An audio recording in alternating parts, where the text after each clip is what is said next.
धनधान्य देई ही काळी आई धनधान्य देई जोडते मनाची नाती आमची माती आमची माणसं आमची माती आमची माणसं आमची माती आमची माणसं आमची माती आमची माणसं आमची माती आमची माणसं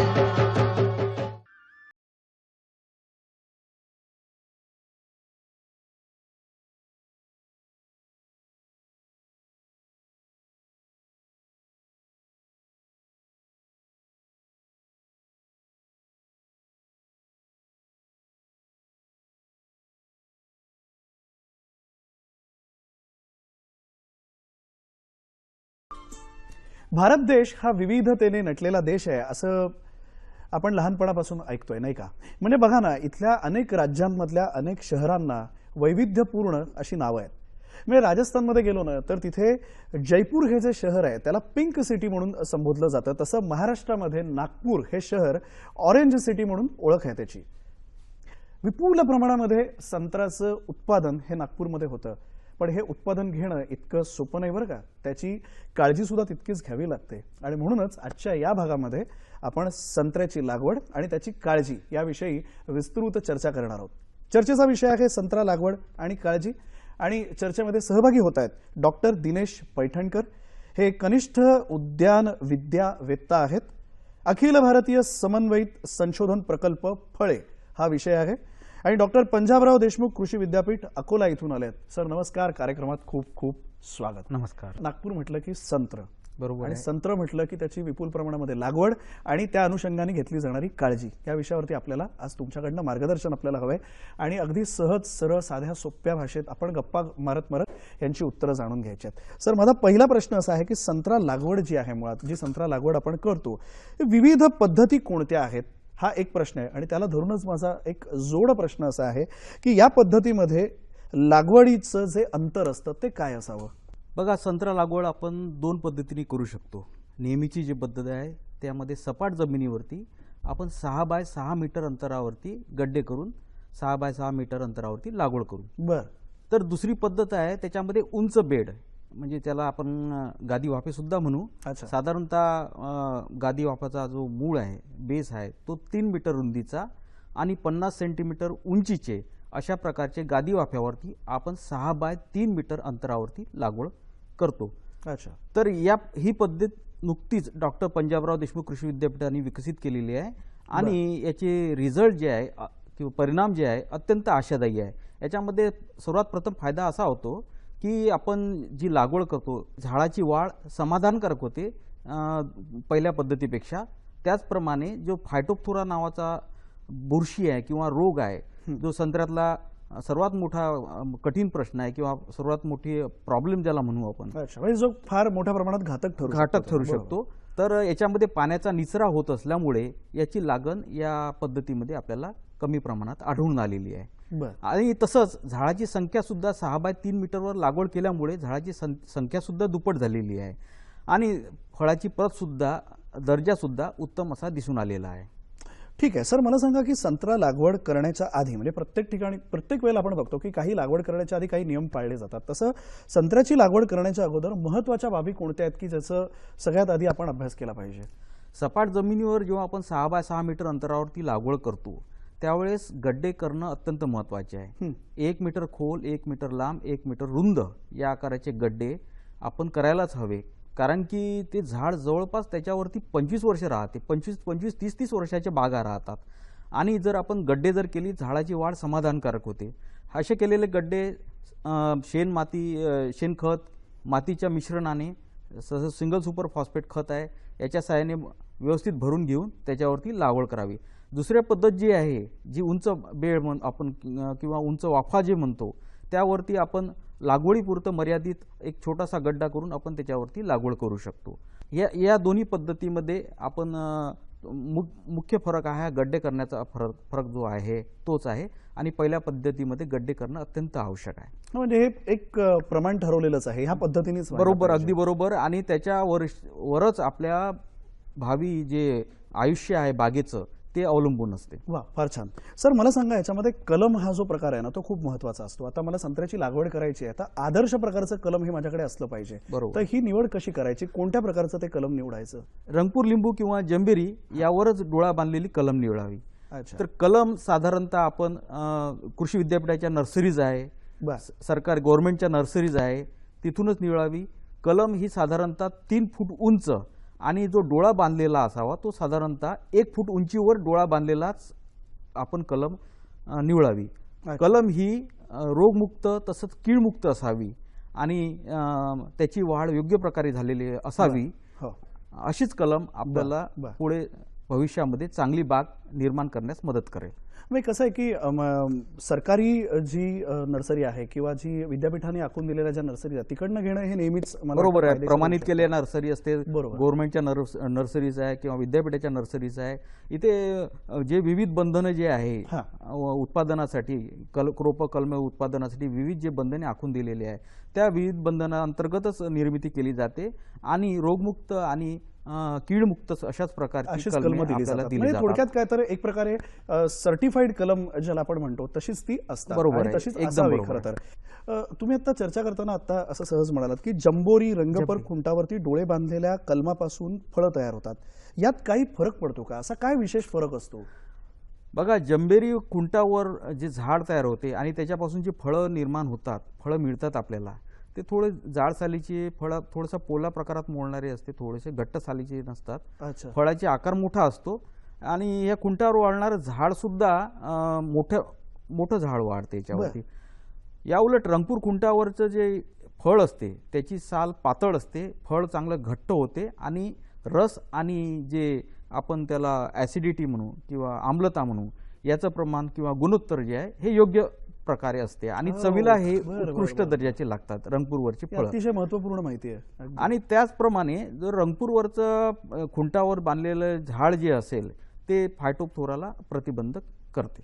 सर मला सांगा की आता लागवड झाली, यानंतर कोणत्या महत्वाच्या बाबी येतात? लागवडीनंतर महत्त्वाच्या बाबी म्हणजे की त्याला झाडाला आधार देणे, झाडाला वळण देणे, अच्छा. झाडाची योग्य छाटणी करणे, त्याचे पाण्याचे नियोजन करणे.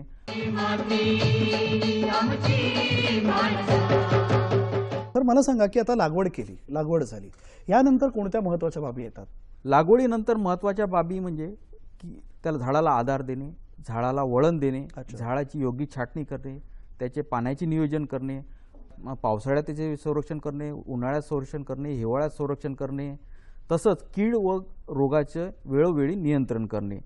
तसंच पाणी जेव्हा बिकट परिस्थिती आपल्याला हा नेहमीचा पाण्याची अडचण आपल्याला नेहमी जाणवत राहते. बऱ्याच वेळा असा अडचणी येतात की पाण्याची कमतरता होते, त्यावेळेस आच्छादनाचा वापर करणे, या अशा बऱ्याच बाबीचा त्याच्यामध्ये सहभाग होतो.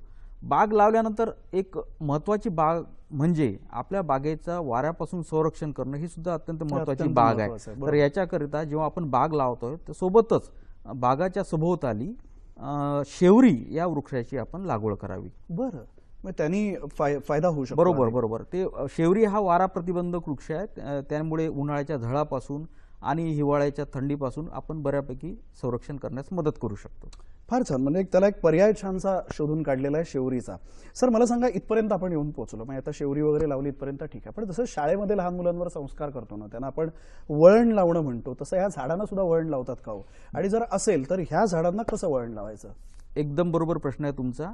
बघा, 25-30 वर्षाचे बाग राहते आणि त्या झाडाचं अंतर आपण 6 बाय 6 मीटर अंतर ठेवून राहिलेलो आहे. हो, तर या झाडाचा आपल्याला विस्तार करणं सुद्धा आवश्यक आहे. 6 बाय 6 मीटर अंतर हे व्यापणं सुद्धा आवश्यक आहे. आणि जर आपण मुळातच लहानपणापासून जर त्याला वळण जर व्यवस्थित लावत गेलो तर फांद्यांची वाढ चांगली होईल, झाडाचा विस्तार चांगला होईल, त्यायोगे उत्पादन सुद्धा मिळेल, आपला बगीचा सुद्धा नीट टिकेल. तर याकरिता 1 मीटर उंचीवर सरळ आपण झाड वाढू द्यावे आणि त्याच्यानंतर त्याला 4 दिशेनी 4 फांद्या वाढू द्याव्या आणि फांद्या वाढू दिल्यानंतर त्या एकमेकात दाटलेल्या फांद्या तोडाव्या. तसंच पानसोट तोडावे, तसंच काही फुटवे जे झाडापासून निघतात ते सुद्धा तोडावे. जर वेळेवाकडे जर वाढले, एका साईडला जर एकाच बाजूला जर फांद्या जास्त जर राहिला तर हवेमुळे किंवा वादळामुळे झाड कोसळण्याची शक्यता असतो. असते. त्याचा बॅलन्स बिघडू शकते. अच्छा. त्याकरिता चारही दिशेला त्यांना आपल्याला विस्तृतपणे फांद्या असणे अत्यंत आवश्यक आहे. हा, म्हणजे ते समतोल बरोबर, राखलं एकदम गेलं बरोबर, पाहिजे. एकदम बरोबर. निश्चित. सर, मला सांगा, आपण लागवड केली, त्याविषयी आपण माहिती दिली, नंतर आपण वळण लावलं, झाडाला वळण लागलं, आता वेळ आहे ती छाटणीची. छाटणी कशी करायची? कारण हा माझ्या मते सगळ्यात महत्वाचा भाग. बरोबर आहे. प्रथम वर्षापासूनच त्याला छाटणी करणं अत्यंत आवश्यक आहे. छाटणी करणं म्हणजे काय, तर जे वेळोवेळी पानसोट येतात, फुटवे येतात, काही दाट झालेल्या फांद्या, ह्या सुद्धा काढणं अत्यंत आवश्यक आहे. त्या वेळोवेळी आपल्याला काढायलाच हव्या, जेणेकरून आपल्याला झाडाची जी मूळ फांदी आहे, जे मूळ जे झाड आहे ते व्यवस्थित प्रकारे वाढेल आणि त्याच्यावरती फांद्या ज्या आहे त्या व्यवस्थित प्रकारे आकार घेईल. आणि पानसोट जे आहे, ज्याच्यावरती काही फळे सुद्धा येतच नाही, असे सुद्धा फांद्या आपल्याला काढणं अत्यंत आवश्यक आहे. हे आपण आता जे म्हणालात पानसोट, हे काय आहे? पानसोट म्हणजे नेमकं काय? पानसोट म्हणजे ती एकतर डोळ्यातून निघणारी फांदी आहे, डोळ्यापासून निघणारी फांदी, उपजणारी फांदी आहे, किंवा कधी कधी खुंटावर सुद्धा पानसोट दिसून पडते. तर पानसोट हे मूळ डोळ्याच्या काळीतून जी फांदी निघते त्यापेक्षा जोमाने वाढते, त्याला काटे सुद्धा दिसून येतात. परंतु अशा पानसोटावरती जी झाड तयार होते त्याच्यावरती फळं अत्यंत कमी लागतात किंवा लागत सुद्धा नाही. बरोबर. परंतु हे झाडाचे जे आपण पोषण द्रव्य कमी करते, म्हणजे झाडाला आपण जे अन्नद्रव्य उपलब्ध करतो ते अन्नद्रव्याचा साठा, पानसोट हा अन्नद्रव्याचा साठा वापर करतो. बरोबर. म्हणजे त्याला एक असं खऱ्या अर्थाने असं पूरक आहे असं म्हणायला त्याला हरकत नाही. वापर करतो म्हणजे झाडाला तो उपलब्ध होऊ देत नाही, ते स्वतः वाढते. त्याच्यामुळे ते पानसोट काढणं आवश्यक आहे. अत्यंत महत्वाचं आहे. बरोबर आहे. थोडंसं मी आता परत नैसर्गिक वातावरणाकडे वळतो. काय होतं की हल्ली कित्येकदा पाऊसच पडत नाही. बरोबर आहे. पडला तर इतका प्रचंड पडतो की म्हणजे आवरणं कठीण होऊन जातं. तर अशा परिस्थितीमध्ये ह्या पावसापासून या पिकांचं संरक्षण कसं करायचं?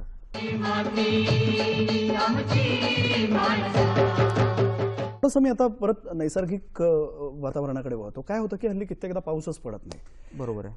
पडला तर इतका प्रचंड पडतो की म्हणजे आवरणं कठीण होऊन जातं. तर अशा परिस्थितीमध्ये ह्या पावसापासून या पिकांचं संरक्षण कसं करायचं? बघा, नवीन लागवड जो संत्रा करतो तो एकतर मुळातच पावसाळ्यामध्ये त्या संत्र्याच्या आळ्यामध्ये पाणी साचू देऊ नये. पाणी जर साचलं तर कलमाची वाढ व्यवस्थित होणार नाही.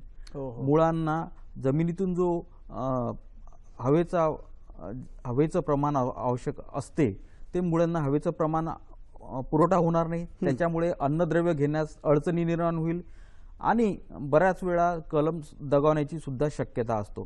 त्यामुळे जेव्हा अतिशय पाऊस जेव्हा होत असेल, आळ्यात जर पाणी साचत असेल तर आळ्यातून पाणी काढून टाकावे. शक्यतोवर आळ्यामध्ये पाणी साचू देऊ नये.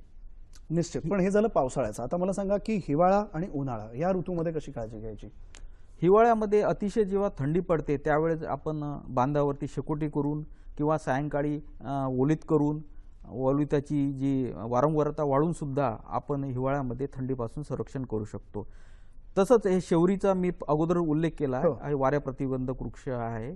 तर जे थंड हवा आहे, जे थंड वारे, त्याच्यापासून बऱ्यापैकी आपल्याला ते संरक्षण मिळू शकतं. उन्हाळ्यामध्ये आपल्याला झाडाचं उष्णतेच्या झळापासून संरक्षण करणं आवश्यक आहे. यासाठी आपण तुराट्या बांधून किंवा आता नेट सुद्धा उपलब्ध असते, ते नेट त्याच्या भोवताली आपण नेट सुद्धा बांधून आपण या नवीन लागवड केलेल्या कलमांचं किंवा आपण रोपांचं संरक्षण बऱ्यापैकी करू शकतो. निश्चित करू शकतो. मला सांगा, ठिबकामध्ये ड्रिपरची संख्या किती असावी? हे पण एक टेक्निकली ह्याचा विचार केला पाहिजे ना.